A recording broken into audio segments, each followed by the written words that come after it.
साले मोहम्मद के पिता गाजी फकीर, जिन्हें सरहद का सुल्तान कहा जाता था, वो 50 सालों तक जैसलमेर की राजनीति में किंग मेकर की भूमिका में थे।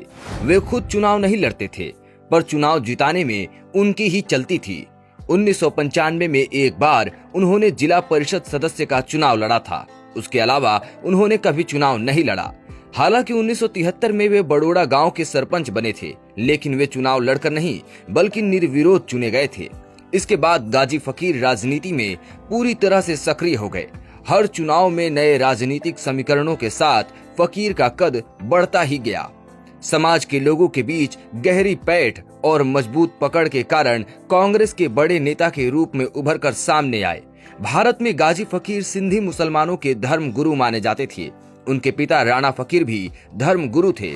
कांग्रेस की राजनीति में मजबूत पकड़ रखने वाले फकीर पार्टी से टिकट दिलाने से लेकर चुनाव जिताने में किंग मेकर की भूमिका में रहे।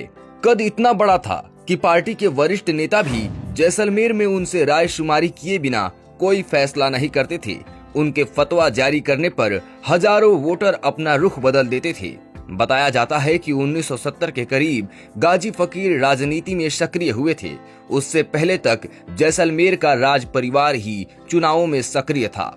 70 के दशक में गाजी फकीर ने बड़ोड़ा गांव के भोपाल सिंह का साथ दिया और उन्हें विधायक बनाने में अहम भूमिका निभाई।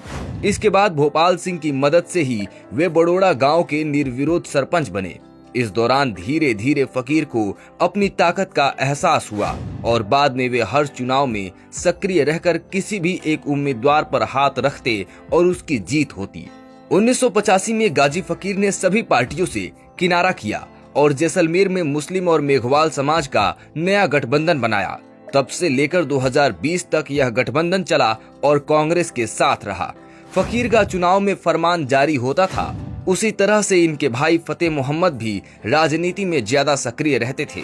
गाजी फकीर ने 1993 में फतेह मोहम्मद को जैसलमेर विधानसभा से निर्दलीय चुनाव लड़वाया, लेकिन वे हार गए। गाजी फकीर परिवार ने 15 साल तक जिला परिषद पर राज किया और जिला प्रमुख का पद इनके परिवार के पास ही रहा। साल 2000 में गाजी फकीर के भाई फतेह मोहम्मद जिला प्रमुख और बेटे साले मोहम्मद पंचायत समिति जैसलमेर के प्रधान बने। फिर 2005 में साले मोहम्मद जिला प्रमुख बने थे। 2010 में फकीर के दूसरे बेटे अब्दुल्ला फकीर जिला प्रमुख बने और 2015 में तीसरे बेटे अमरदीन फकीर प्रधान बने। इस तरह से फकीर परिवार ने 15 साल तक जिला परिषद पर राज किया। 2008 में गाजी फकीर का अपने परिवार से किसी को विधायक बनाने का सपना भी पूरा हो गया। साले मोहम्मद पोखरण विधानसभा से विधायक बने। 2013 में उन्हें हार का सामना करना पड़ा और 2018 में एक बार फिर से विधायक बनने के साथ ही कैबिनेट मंत्री भी बन गए। गाजी फकीर की मुस्लिम वोटरों पर इतनी पकड़ थी कि एक ही रात में हजारों वोटर इधर से उधर हो जाते थे। इनकी जमात चुनाव से एक दिन पहले तक इनके इशारे का इंतजार करती। इन्होंने पहले तो किसी पार्टी का साथ नहीं दिया, लेकिन 1993 में भाई फतेह मोहम्मद के हारने के बाद वे पूरी तरह से कांग्रेस के साथ जुड़ गए और जैसलमेर में कांग्रेस की जड़ें जमाने का काम किया। जैसलमेर में कांग्रेस के भीतर फकीर परिवार से 1985 के बाद किसी ने सीधी टक्कर नहीं ली। जिसने भी टक्कर लेने की जरूरत की तो बाद में उन्हें मजबूर होकर कांग्रेस छोड़नी पड़ी। रणबीर गोदारा से लेकर जितेंद्र सिंह जैसे तमाम उदाहरण मौजूद है। जितेंद्र सिंह 1993 में फकीर परिवार की मर्जी के बिना कांग्रेस का टिकट लाए थे।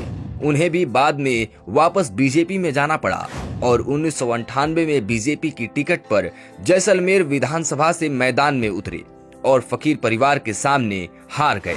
2013 में तत्कालीन एसपी पंकज चौधरी से फकीर परिवार का विवाद होने पर एसपी ने गाजी फकीर की हिस्ट्री शीट खोल दी थी। तब काफी विवाद हुआ था, जिसकी चर्चा जोरों पर थी। बाद में पंकज चौधरी के तबादले के साथ यह मामला शांत हो गया।